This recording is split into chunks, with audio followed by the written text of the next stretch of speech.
in his number 18 truck. Joey Coulter joins us. Hey, Joey, welcome back to the show. It's been a while. Thanks for having me. Absolutely. Here's my first question for you. When you were running in the ARCA series out at DuQuoin and Springfield in the dirt, did you ever figure that was going to be a precursor to running a NASCAR race on dirt? No, not even. Didn't even. Never considered it. Never thought about it. Never dreamt of it. Never ran through my mind. But man, I did get it. I sure did get excited when I heard Eldora was going to happen with the truck series. I was really excited about it, and man, I wasn't let down either. That was a ton of fun. Tony Stewart and his whole crew there just did an outstanding job getting the track ready, keeping the track in great shape, and putting on a good show for the fans, keeping everybody happy. Man, it was great. Was it pretty much what you expected going in? Obviously, nobody got a whole lot of practice time. I know some guys took their trucks out to some other dirt tracks and things and got some practice time.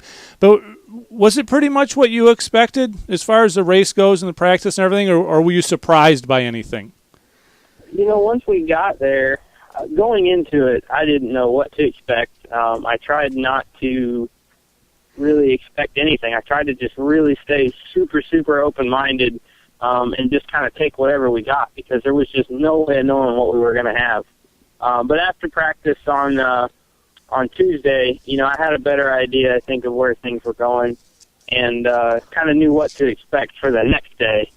But even still, the racetrack just stayed so good all day long and all night long that it's hard to say that's what I expected, because I really don't think I knew what to expect. Well, you're sitting 12th in points. Are you happy with that? I mean, obviously, it's kind of a dumb question, I guess. Obviously, everybody wants to be leading the points, but seeing where you're at this year, I mean, are you kind of happy with the way the things have gone for you?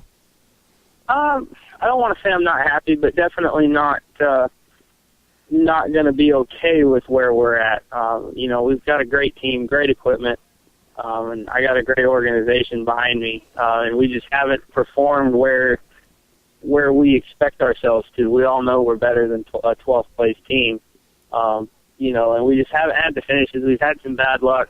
There's been some rough spots with Harold and I really adapting to how these Tundras handle, but we're making really big gains on it. You know, we had a really good weekend at Iowa, even though we kind of just had a so-so finish. We had a good weekend at Iowa, then had a great weekend at Eldora. So I feel like we're definitely turned the corner. You know, I'm really confident going into Pocono this weekend and Michigan right after that. So quite a few racetracks that I'm pretty fired up for. So I think we're around the corner, and we're going to put together a really, really, really strong end of the season. Well, obviously you should be happy going to Pocono. You got a win there. What is it about Pocono that fits your driving style, or doesn't it fit your driving style? You just pulled out a win. Yeah, I don't know. I've always liked the track. I tend to like the tracks that are kind of the oddballs. You know, I like Pocono. I like Phoenix.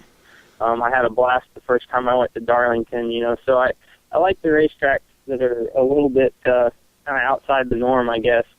But never. If you'd asked me where I was going to win my first truck race, I would not have said Pocono in the first 5 or 6 race. You know, 5 or 6 tracks. I would not have picked Pocono. But I don't know. Harold and I we found something last year there that really, really worked for us. And we had a fast truck in the race. You know, a lot of people kind of counted us out, I think, for the beginning of it, and then we kind of surprised everybody at the end. But I really had a strong truck the whole race. We were just stuck in a little bit of track position, and once we got up front and set sail, we were good. So we put a lot of that same stuff into our Tundra this year, and I'm really looking forward to getting there this weekend. We're talking to Joey Coulter. Joey, 2 weekends ago, you sat in for Kyle Busch at Chicagoland Speedway in the Nationwide Series. How much different is that series from the Truck Series? How much different are those cars from the trucks? It's quite a bit different. You know, as far as how they handle, it's really just all in the aero package. You know, the cars don't make the overall downforce that a truck makes, but they make a lot more side force. So the cornering force is a little bit different, but they're both a blast to drive. and getting a chance to drive for Monster Energy and Joe Gibbs and work with that 54 crowd was super cool. Just kind of had to get used to how those cars operate in traffic. It's a lot different feel than what the trucks have, and that being my, basically my first race in that car, other than a super speedway, I got to learn a lot, and I feel like my next shot in that car is going to go a lot better. We are talking to Joey Coulter, driver of the number 18 truck in the Camping World Truck Series.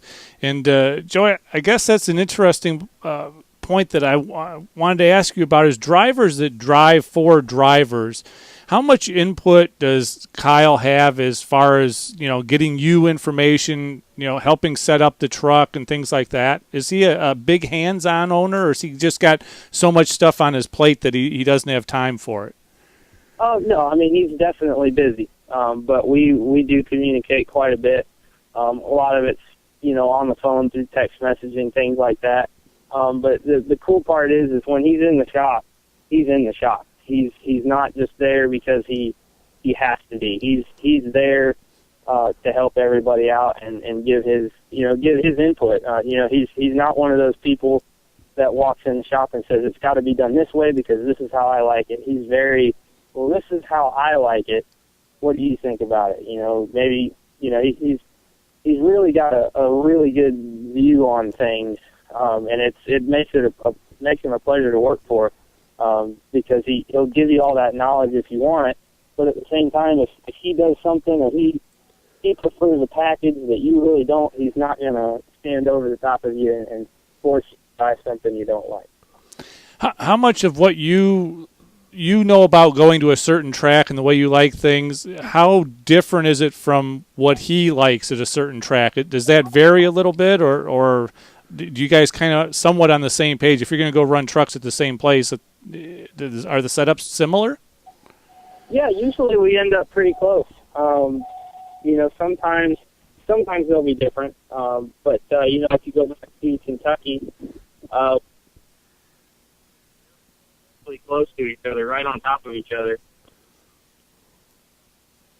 All right. Well, Joey, looks like I think we're losing you a little bit, but we truly appreciate you having us on the show. Best of luck to you this week at Pocono, and hopefully we'll get to talk to you again soon. Yeah, I think we lost him. Yep, I think we did as well. Cell phones are the bane of the radio business. Yes, they are. You never quite know. No matter which side of it you're on. So Well, that's cool. A great interview. Yep, good job. Very, very good. And Joy's really had a heck of a year, I think. I'm impressed. I think that's pretty darn good. All right, we're going